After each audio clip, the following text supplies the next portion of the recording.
D'accord, c'est bon. Bonjour tout le monde. Nous allons faire l'enregistrement pour la communication. Aujourd'hui, c'est avec Dr. Aminata Cissé du Sénégal, qui est médecin en soins palliatifs et je sais qu'elle est très douée avec la communication. Donc, euh, Nous allons apprendre beaucoup de choses avec elle. Bon, à vous, Dr. Cissé. D'accord. Merci beaucoup à vous, Esther. Bonjour à tout le monde. Aujourd'hui, on nous a demandé de parler de la communication sensible à la culture et au deuil dans les soins palliatifs. Je m'appelle Aminata Cissé, je suis médecin ici au Sénégal et on va parler aujourd'hui de la communication qui est très importante par rapport à nos actions de tous les jours.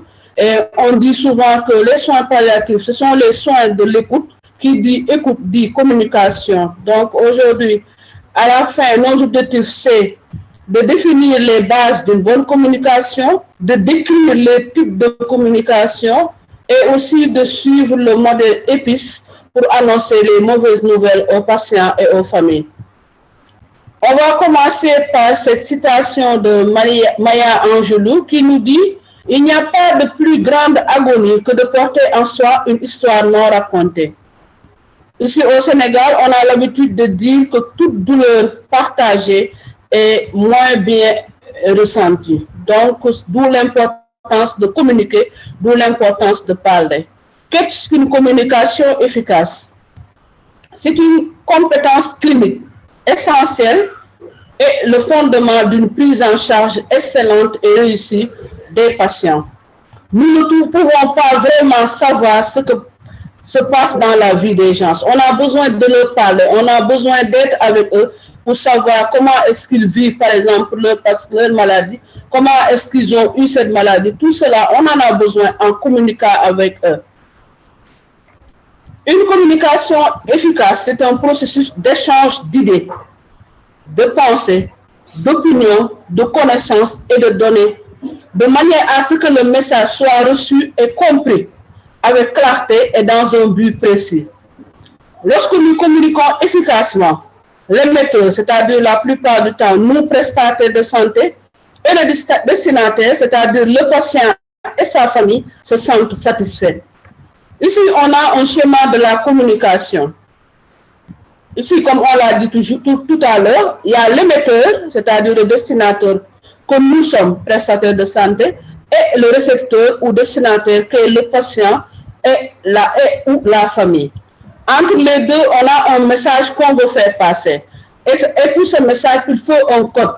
Le langage, qu'est-ce qu'on utilise, le jargon qu'on va utiliser. Il y a un canal de communication. Le canal de communication, ça peut être une communication verbale de face, ça peut être une communication via le téléphone, ça peut être comme on le fait tout de suite, une communication via les réseaux sociaux. Et dans cette communication, on a les filtres, c'est-à-dire tout ce qui se passe autour de nous quand on veut communiquer. Il y a les bruits, il y a les interférences. Tout cela va participer à cette compréhension, à cette communication. Et quelque chose de très important dans une communication et qu'il faut tout le temps vérifier, c'est le feedback ou rétroaction. Quand on parle à quelqu'un, on doit voir si notre message est bien passé, comment il l'a compris et ce qu'il a compris. Quelles sont les bases de cette communication? Il faut se dire que lorsque nous partageons des informations, nous devons garder à l'esprit que les expériences de vie du patient détermineront la façon dont il comprend et traite la situation. Nos patients sont différents, les familles sont différentes.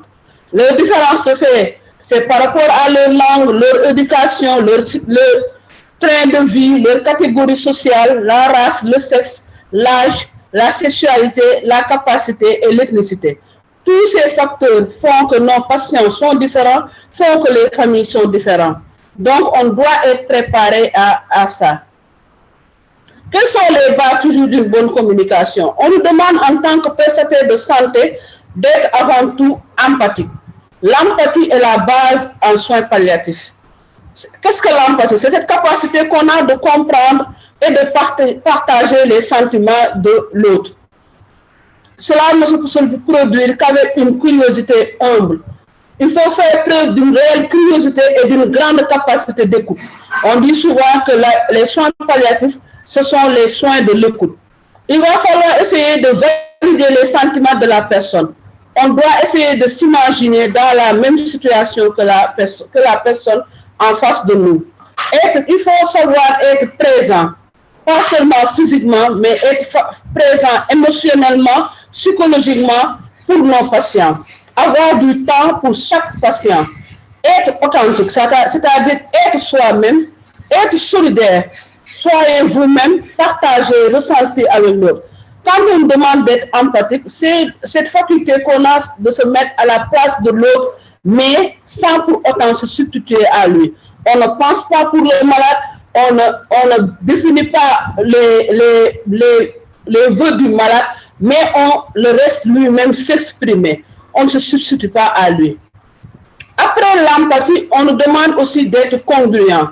Qu'est-ce que la congruence? C'est cette capacité d'être réellement soi-même, de prendre conscience de qui l'on est et de pouvoir vivre cette identité pleinement et ouvertement.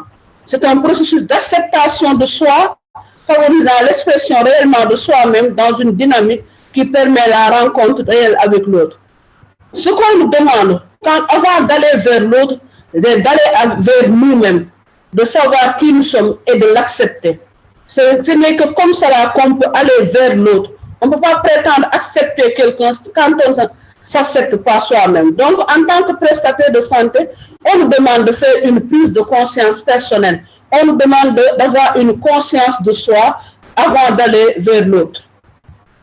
Être congruent, comme on l'a dit tout à l'heure, c'est faire de telle sorte que ce que je pense, ce que je dis et ce que je fais soit en adéquation.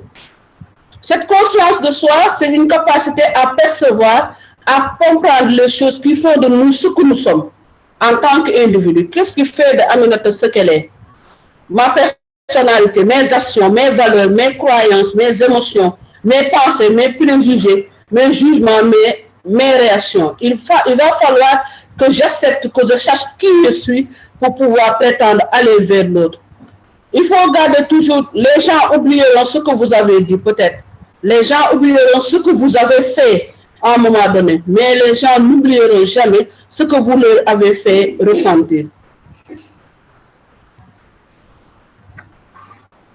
Et qu'est-ce qui peut m'aider à faire ma prise de conscience personnelle? Il faut se dire que chaque personne est différente. Vous êtes différents les uns des autres par rapport à votre parcours de vie. Les facteurs socio-culturels, à quelle société, vous soyez sénégalais, que vous soyez congolais, que vous soyez ivoirien, ces facteurs jouent dans votre façon d'être. L'entourage, que vous soyez né dans une zone urbaine, dans une zone rurale, que vous soyez entouré tout le temps d'arbres, ou bien que vous soyez entouré tout le temps de voitures, tout cela va participer à votre façon de penser, ce qui fait de vous ce que vous êtes. C'est-à-dire votre environnement va déterminer ce que vous êtes. Mon apparence physique, comment est-ce que je suis, comment est-ce que je m'accepte tel que je suis. Tout cela va jouer sur votre prise de conscience personnelle. Mes faiblesses, qu'est-ce que fait mes faiblesses? C'est une question qu'on doit oser se demander à nous-mêmes. De quoi ai-je peur? Ma réaction face à l'échec, quand je ne réussis pas, quand mon malade décède malgré tous les efforts que j'ai faits, comment est-ce que je vais me sentir? Mon image de Dieu, est-ce que j'y crois? Si je crois, est-ce que je pratique? Comment est-ce que je vois Dieu? Tout cela, ce sont des questions qu'on doit oser se poser nous-mêmes. Ma place dans la société, mon utilité, mes rapports avec la mort, comment est-ce que je vois la mort? Une punition, une fin, un début, comment est-ce que je vois cette mort? Parce que demain, je vais parler de la mort face à mon patient. Et moi-même, quelles sont les questions qui restent et que je n'ose pas me poser? Le sens est le but de ma vie. Quel but avez-vous de votre vie? Et pour cette prise de conscience de soi, on a un travail à faire sur nous-mêmes. Et un exemple de ce travail à faire, il y a cette fenêtre, la fenêtre de Johari. Vous pouvez aller après vous documenter. Vous allez voir, ici, on va diviser l'individu en 4 parties. On dit que on a tous un soi inconnu. qu'est-ce que le soit dévoilé ou zone publique? Ce sont des informations connues publiquement. C'est-à-dire, par exemple, aujourd'hui, vous savez que celle qui présente, c'est Aminata Cissé. Notre carrière, elle est médecin, sa situation, et c'est la manière dont on se représente face à tout le monde. Ce que nous voyons, c'est ça la zone publique. Après cette zone publique, on a aussi tout un chacun une zone cachée. C'est notre jardin secret. Ce sont les informations que nous ne jugeons pas nécessaire de transmettre à autrui et que nous n'avons pas pensé à révéler. Cette zone cachée est alimentée à la fois par une action consciente, on le fait consciencieusement, on le fait, ou bien par des réflexes inconscients. Après cette zone dévoilée et la zone cachée, on a la zone aveugle. Elle représente l'image qu'ont les autres de nous. On ne sait pas forcément cette image. Nous, on ne le sait pas. Mais comment les autres nous voient? Cette part est essentiellement due à des actions inconscientes de notre part. C'est là que la communication non verbale joue un grand rôle. Par exemple, on a tous eu un professeur ou bien un enseignant à qui on collait un surnom par rapport à un lapsus. Comme par exemple, madame, par exemple, tout le temps, ce sont des lapsus. On n'est pas tout le temps conscient de ça, ce sont les autres qui savent ça de nous. Ça peut être de faire juste de traîner le pied, le fait d'avoir tout le temps les mains sur la tête. Ce sont des choses qu'on ne connaît pas, mais les autres peut-être nous ont donné des étiquettes à travers cela. Après, et enfin, l'autre soi, c'est le soi inconnu ou zone inconnue. C'est notre potentiel inexploité, les talents que nous n'avons pas encore exprimés, mais aussi des désirs et des besoins que nous gardons enfouis en nous sans le savoir. Dans cette zone-là, les informations sont méconnues, aussi bien par le public que par nous-mêmes. C'est parfois des situations qui révèlent des choses que nous avions en nous, mais que nous ne soupçonnons pas. Et que nous permet cette fenêtre de Johari? Elle nous permet de répondre à certaines questions. Quelle image j'ai de moi? Quelle image Aminata a d'elle? Quelle image M. Tel a de lui-même? Quelle image je renvoie? Comment éclairer les zones d'ombre en moi? Les faiblesses que j'ai, les problèmes que j'ai, comment est-ce que je vais réussir à les éclairer? À en faire peut-être des atouts. Comment suis-je perçu par l'autre?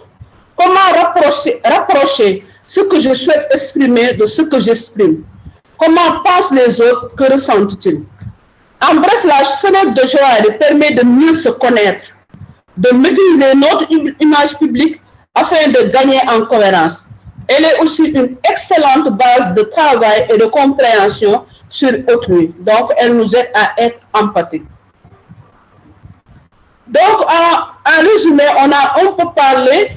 on parle des bases de la communication, on a parlé de l'empathie, qui est très important en milieu médical et surtout dans les soins palliatifs. Après, on a parlé de la congruence, cette acceptation qu'on doit avoir de nous-mêmes, cette étude qu'on doit faire sur nous-mêmes, cette réflexion qu'on doit faire sur nous-mêmes, une introspection qu'on doit faire sur nous-mêmes. Et on a dit comme exemple de prise de conscience, comme exemple de travail sur soi, on a donné la fenêtre de Johari avec ces quatre sois dont on a parlé. Et enfin, sur les bases de la communication, on a le regard positif inconditionnel. C'est un positionnement de respect des personnes et de confirmation de la valeur de chacun et chacune. Respecter le choix du patient, faire confiance aux personnes et à leur capacité de gérer leur vie selon leurs principes et éthiques propres. On a parfois inconsciemment cette habitude de réfléchir même pour nos patients, de donner trop notre avis. Parfois, il va falloir les écouter et accepter que ce qu'ils veulent soit différent de ce que nous souhaitons. Il faut aussi porter un regard positif bienveillant sur les personnes et inconditionnellement, quelle que soit leur race, quel que soit leur sexe, quelle que soit leur façon de voir, leur croyance. On doit les regarder de façon bienveillante et ça sans condition. Les patients ne doivent pas se sentir obligés de modifier leur discours ou comportement en fonction de nous et de l'estime que nous pouvons offrir ou retirer. L'estime et le regard que nous portons à nos patients doivent être constants. Il ne faut ni juger, ni faire des remarques personnelles pour nos patients. Après les bases d'une bonne communication, là, on va parler des types de communication. Vous le connaissez tous, il y en a deux types, la communication verbale et la communication non verbale. La communication verbale, c'est l'utilisation du verbe, de la parole pour s'exprimer, ce que je suis en train de faire actuellement. Elle peut se faire de face. La plupart du temps, avec nos patients, on est de face. Elle peut se faire au téléphone et parfois, elle peut se faire via les réseaux sociaux, comme le Zoom qu'on est en train de faire actuellement, comme le WhatsApp qu'on utilise de temps en temps. Mais cette communication verbale, surtout avec notre patient de face, doit se faire dans un cadre adapté. L'environnement doit être adapté. On l'a dit tout à l'heure à travers le schéma de la communication, il faut éviter les filtres, éviter certaines mésententes avec votre patient par rapport à ce qu'il entend. Il faut être, l'idéal c'est d'être seul avec son patient. Ce qu'on voit la plupart du temps avec les médecins, quand on est avec un patient, de temps à autre, quelqu'un parle, le patient est au téléphone. Non, il faut un cadre calme, un cadre bien adapté, aussi bien pour vous que votre patient. Un langage clair avec des mots simples. On ne peut pas parler avec un patient et utiliser notre jargon médical. Donc, il faut utiliser un langage clair, des mots qui sont compréhensibles pour votre malade ou bien pour la famille du malade. Et encore, sur tout ça, il faut une bonne maîtrise de son domaine. Le professionnalisme. Le plus que vous pouvez apporter à votre patient, c'est votre professionnalisme. Qu'il sache que devant lui, il y a quelqu'un qui s'y connaît à son domaine. Donc, le mieux que vous pouvez donner à vos patients, c'est d'abord votre professionnalisme. Après la communication verbale, on a la communication non verbale, qui occupe une très grande partie sur la communication. C'est un type de communication dans lequel les comportements physiques par opposition aux mots sont utilisés pour exprimer ou transmettre les informations. Ces comportements comprennent les expressions faciales, la posture du corps, les gestes, les mouvements des yeux, le toucher, l'utilisation de l'espace. Dans toute communication, on note qu'il y a 7% du message qui est communiqué verbalement et 93% par le non-verbal. Et parmi ces 93%, 38% c'est la tonalité des vocales et 55% c'est soit l'expression faciale, la posture et les gestes. Ici, c'est le même schéma qu'on a essayé de reproduire. Le vert, 7%, ce sont les mots prononcés, 38% c'est le ton de la voix et 55% c'est le visuel. Parmi les expressions du non-verbal, on a le mouvement des yeux, le mouvement de la tête, les mouvements des mains, le fait de se gratter, l'apparence, ce que vous avez porté, la façon dont vous portez vos habits, que ça soit négligé ou bien fait, le contact corporel, la façon de parler, les sons, la proximité, et l'expression visuelle.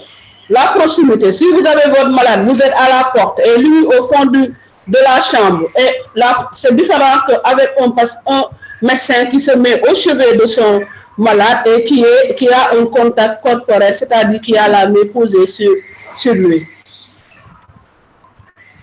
Il faut dire que les patients ont plus besoin parfois de notre honnêteté et de notre empathie. Ils veulent des informations adéquates, claires et compréhensibles. Ils veulent des réponses aux préoccupations, à l'attention portée à leurs émotions. Ils veulent une discussion sur ce qui peut être fait avec des objectifs réalistes. Ils veulent une participation à la prise de décision. Donc, pour avoir une communication efficace, on a besoin de savoir ce qu'ils veulent. Et c'est ça, de cela dont ils ont besoin. toujours dans les stratégies de communication efficace, il faut une écoute active. On a dit tout à l'heure que les soins palliatifs, ce sont des soins d'écoute. Mais quelle écoute? On parle ici d'une écoute active. Savoir prêter attention à vos patients, ne pas les interrompre, accepter les silences et être à l'aise avec ces silences. Retarder le jugement, ne pas trop juger, ni arrêter un patient qui vous parle. Réfléchir nous-mêmes, clarifier certains, quand les paroles ne sont pas très claires pour vous, les clarifier, résumer. Parce que le fait de résumer les aide eux-mêmes à savoir ce qu'ils ont dit et savoir partager. Donc, quand on parle des soins palliatifs comme écoute active, c'est de cela qu'on parle, une écoute où le patient se sent impliqué et le patient sent que vous êtes vous-même impliqué. Le prestataire de santé écoute à 80% du temps et parle 20% du temps. Ne pas faire comme Aminata Cissé, qui, elle, parle plus de 90%. Non. Le patient parle 80% du temps et écoute 20% du temps. Donc, il faut avoir cette faculté d'écouter vos patients.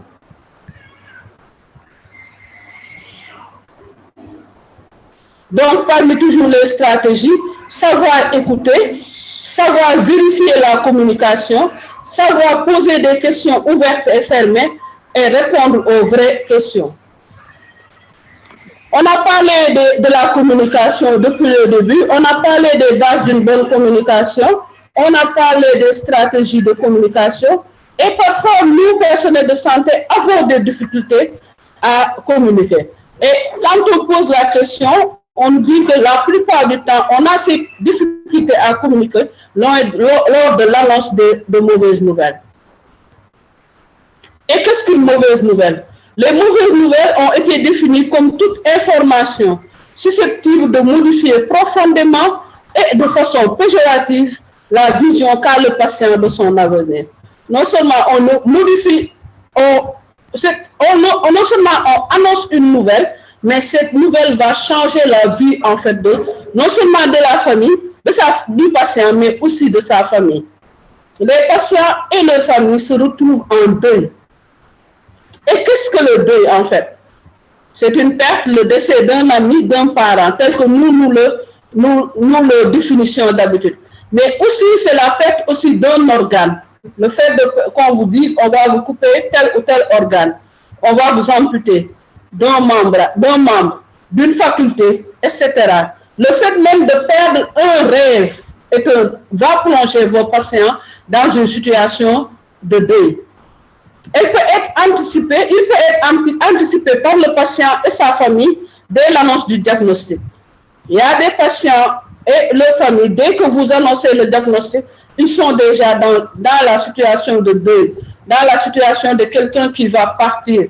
C'est déjà anticipé et c'est un problème à détecter et à résoudre.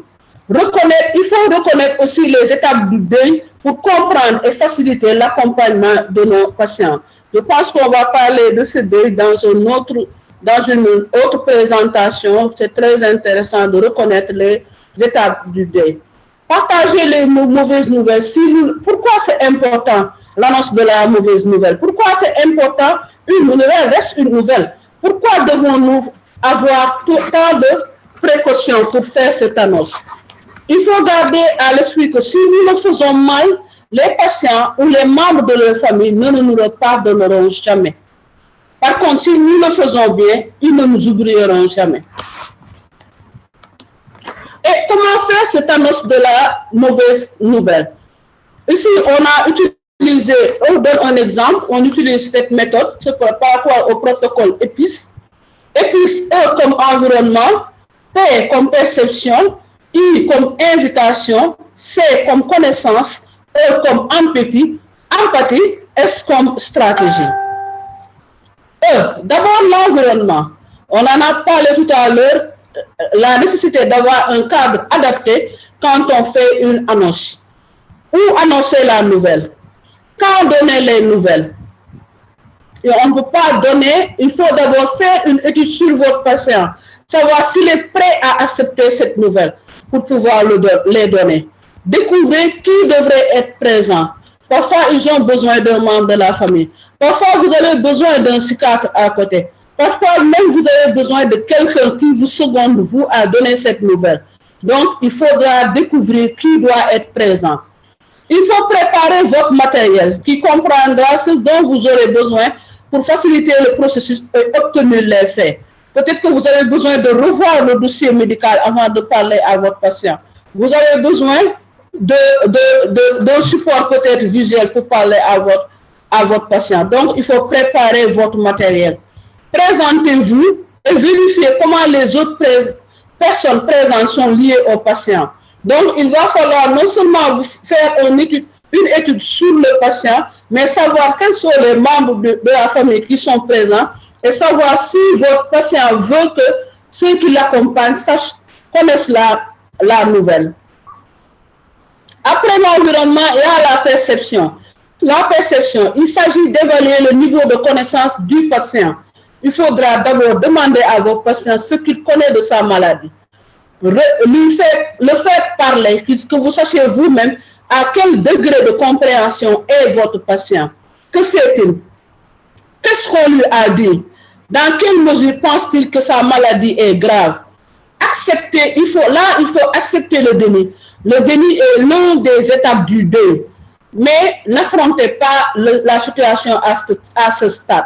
Un patient qui est en situation de déni, vous pouvez, quand vous lui annoncez aussi la nouvelle, il ne va pas l'accepter. Donc, il faut déterminer à quel stade du deuil il est. S'il est dans le déni, ne pas affronter la situation. Après la perception, on a l'invitation. Demandez au patient s'il veut connaître les détails de son état de santé et ou de son traitement. Et si oui, quelle quantité d'informations le patient veut-il? Mais aussi, même s'il nous dit cela, il faut que nous-mêmes, nous apprenions à accepter les souhaits de nos patients. Après l'invitation, il y a la connaissance. C'est le fait de partir du connu vers l'inconnu. Donner l'information étape par étape. On ne vient pas tout dire tout d'un coup. Il faut donner l'information étape par étape, tout en regardant son patient, tout en essayant d'évaluer quel degré de compréhension a votre patient. Essayez d'être clair et concis, évitez les jargons. On l'a dit tout à l'heure, l'une des bases d'une bonne communication, c'est de savoir utiliser des mots justes et clairs, des mots compris par votre interlocuteur. Vérifiez la réception et clarifiez, par exemple, qu'est-ce que vous avez compris. Parce que il faut tout le temps, c'est la notion du feedback. À chaque fois que vous communiquez avec quelqu'un, à chaque fois que vous donnez un message, il faut être prêt il faut savoir si ce message est bien passé. Qu'est-ce que votre interlocuteur a compris? Donc, posez la question, qu'est-ce que vous avez compris? C'est le feedback ou rétroaction. Répétez les points importants, savoir s'appuyer sur les points importants. Le fait de les répéter permettra de plus expliquer et de plus comprendre. Être à l'écoute des préoccupations des patients.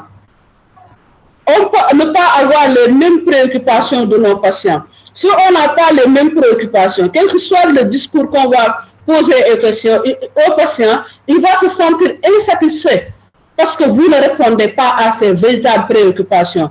Donc, il faut apprendre à écouter ce qui préoccupe vraiment vos patients. Éviter des questions. D'habitude, nous avons l'habitude d'éviter les questions, alors qu'on doit éviter ces questions. Que le patient soit à l'aise pour vous poser des questions et que vous soyez prêt aussi à y répondre.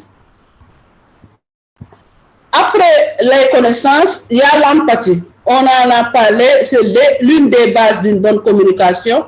Il faut savoir aborder les émotions du patient avec des réponses empathiques. Reconnaître tout choc et demander ce qu'il pense et ressent. On ne va pas demander à quelqu'un qui pleure et qui crie de ne pas le faire. Ou bien on ne va pas lui dire, ah non, vous ne croyez pas en Dieu, il faut se remettre à non. Il faut le laisser exprimer exprimer ce qu'il ressent. Et nous-mêmes, on doit se montrer empathique pour lui montrer qu'on est là pour lui. Écouter et explorer l'expression des sentiments du patient, permettre le silence, permettre l'expression de l'émotion sans critiquer. Il ne faut surtout pas critiquer. Après l'empathie, on a les stratégies. On ne peut pas faire une annonce d'une mauvaise nouvelle à une personne et ensuite lui dire maintenant vous pouvez partir. Non, il faut des stratégies. Il faut lui montrer qu'il y a autre chose que vous pouvez faire. Démontrer une compréhension de la liste des problèmes du patient. Vous établissez les problèmes qu'il a. Vous élaborez un plan et une stratégie avec votre patient et vous l'expliquez. Se préparer au pire et espérer pour le mieux. Toujours dans les stratégies, il faudra identifier d'autres sources de soutien pour le patient et les intégrer. On l'a dit et redit, en soins palliatifs, on n'agit pas seul, on est une équipe. Donc, pour chaque patient, il faut déterminer les ressources que vous avez, de qui vous aurez besoin pour cette prise en charge de votre patient et intégrer tout le monde. Tous ceux que vous pensez être capables de vous soutenir dans la prise en charge de vos patients, vous les intégrez. Si vous avez besoin d'un psychiatre, vous avez besoin d'un kinésithérapeute, si vous avez besoin d'un nutritionniste, c'est tout le temps dans votre travail de stratégie, de la mise en place des stratégies que vous allez les mettre. Inviter des questions, on l'a dit et le dit, toujours inviter des questions, laisser au patient le temps et laisser aux patients aussi cette faculté de s'exprimer, de poser les bonnes questions, ce à quoi ils pensent, mais aussi vous, en tant que personnel de santé, de pouvoir y répondre. Expliquer ce qu'il peut attendre prochainement. Donc, on ne prend pas son patient, on lui donne une mauvaise nouvelle, ensuite on lui dit de partir. Non, il faut des stratégies, il faut le laisser s'exprimer, mais il faut mettre en place des stratégies qu'il le sache, parce que c'est vous, en soins palliatifs, qui dites qu'il y a toujours quelque chose à faire. On dit en soins palliatifs, il y a toujours quelque chose à faire. Donc, il faut toujours donner aux patients une ouverture, mettre en place des stratégies. Là, le protocole c'est le protocole EPIS. En anglais, c'est SPIKE. S comme setting, P comme perception, I comme invitation, K comme knowledge, E comme émotion, S comme summarize. En conclusion, on peut dire qu'une bonne communication garantit le développement d'une vraie relation de soins et un pacte de confiance qui résiste à l'épreuve de tous les doutes engendrés par les étapes de la maladie. Quand une maladie évolue, votre patient a des questions, de nouvelles questions à se poser. Il a des épreuves à faire face. Il doit vous sentir tout le temps avec lui. Et il doit avoir aussi cette confiance en lui. Et cette confiance, il ne peut l'avoir qu'à travers une bonne communication, qu'il se sente à l'aise avec vous et qu'il puisse anticiper même certaines étapes de sa maladie grâce à vous. Cet effort d'information et de communication contribue à maintenir l'estime de soi du malade. Le malade se sentira toujours digne en tant qu'être humain, tant qu'il vous voit toujours, vous, avec lui, quand il voit toujours que vous avez le même regard inconditionnel face à lui, que vous êtes toujours empathique avec lui, que vous osez toujours parler franchement avec lui, qu'il a toujours réponse à ce il a toujours réponse à ces questions et qu'il est toujours à l'aise avec vous. Merci d'avoir suivi cette communication, communication sur la... Merci d'avoir suivi, merci beaucoup, je vous remercie tout le monde. Merci beaucoup, Dr. Cissé. Et après, nous allons voir qu'il y a la discussion qui a suivi dans l'autre enregistrement. Donc, merci à tout le monde.